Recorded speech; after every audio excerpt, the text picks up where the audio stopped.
Hello friends, welcome to AH times. Friends, ఈరోజు మీ అందరికీ వీడియోలో ఇప్పుడే వచ్చినటువంటి ఒక ఫ్లాష్ ఇన్ఫర్మేషన్ అప్డేట్ గురించి చెప్పడానికే ఈ యొక్క వీడియోని అయితే చేయడం అయితే జరుగుతుంది. సో ఆ ఫ్లాష్ ఇన్ఫర్మేషన్ అప్డేట్ ఏంటంటే మన యొక్క ఏపీ రాష్ట్ర వ్యాప్తంగా బంద్ అయితే నిర్వహించబోతున్నారండి. అయితే ఈ బంద్ ఏ కారణంగా నిర్వహించబోతున్నారు, ఏంటి, దానికి సంబంధించిన పూర్తి వివరాలు తెలియజేస్తాను. ఈ వీడియో మీకు నచ్చినట్లయితే లైక్ చేసుకొని ఛానల్ సబ్స్క్రైబ్ చేసుకోకపోతే వెంటనే ఛానల్ కూడా సబ్స్క్రైబ్ చేసుకొని ఫాలో అవుతానండి. ఇక వివరాలనేది తెలియజేస్తాను. మన యొక్క ఏపీ రాష్ట్ర వ్యాప్తంగా బంద్ అయితే నిర్వహించబోతున్నారు. అయితే ఈ బంద్ అనేది ఏ కారణంగా నిర్వహించబోతున్నారు, దీనికి సంబంధించి నోటిఫికేషన్ అయితే వచ్చింది. ఒకసారి ఆ నోటిఫికేషన్లో ఏమేమి డీటెయిల్స్ ఇచ్చారు ఏంటనేది మీకు క్లారిటీగా ఎక్స్ప్లెయిన్ అయితే చేస్తాను. ఇక్కడ చూసుకున్నట్లయితే మనకు ఈ నెల 12న మనకు ఏపీ రాష్ట్ర వ్యాప్తంగా బంద్ అయితే నిర్వహించబోతున్నారండి.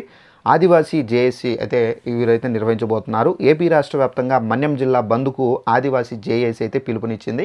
అలాగే మనకు టూరిజం అభివృద్ధి చెందాలంటే గిరిజనుల సంరక్షణగా ఉన్న 1/17 చట్టాన్ని సడలించాలన్న స్పీకర్ అయ్యన్న పాత్రుడి వ్యాఖ్యలను నిరసనగా ఈ బంద్ అయితే పిలుపునిచ్చారు. గిరిజన ప్రాంతాల అభివృద్ధిని నిధులు ఇవ్వకుండా చట్టాన్ని సడలించడాన్ని చెప్పడం ఏంటని చెప్పేసి జేఏసీ నేతలు ప్రశ్నించారు. అలాగే మనకు 12న జరిగే బంద్పై రోడ్లపై జరిగే నిరసనల్లో ప్రతి గిరిజనుడు పాల్గొనాలని చెప్పేసి జేఏసీ అయితే కోరింది. సో ఫ్రెండ్స్, చూశారు కదా, మనకు గిరిజనుల్లో అయితే ఈ బంద్కి అయితే పిలుపునిచ్చారండి.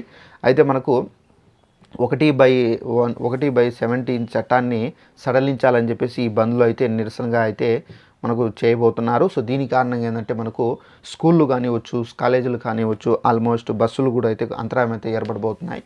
సో దీని కారణంగా అయితే మనకు ఈ బంద్ అంటే మనకు ఈ నెల 12వ తేదీన ఈ బంద్ అయితే ఉంటుంది కాబట్టి 13వ తేదీన యథావిధిగా అయితే మనకు స్కూళ్ళు, కాలేజీలు అన్నీ అయితే మనకు రన్నింగ్ అవుతాయండి. సో ఇదండి మనకు ఉన్నటువంటి ఇన్ఫర్మేషన్. ఈ వీడియో నచ్చినట్లయితే లైక్ చేసుకొని ఛానల్ ఎవరైనా సబ్స్క్రైబ్ చేసుకోకుండా వీడియో చూస్తుంటే కనుక వెంటనే ఛానల్ కూడా సబ్స్క్రైబ్ చేసుకొని ఫాలో అవుతానండి. ఏపీ రాష్ట్ర వ్యాప్తానికి సంబంధించి ప్రతి చిన్న ఇన్ఫర్మేషన్ తెలియజేస్తూ ఉంటాను. Thanks for watching this video. All the best.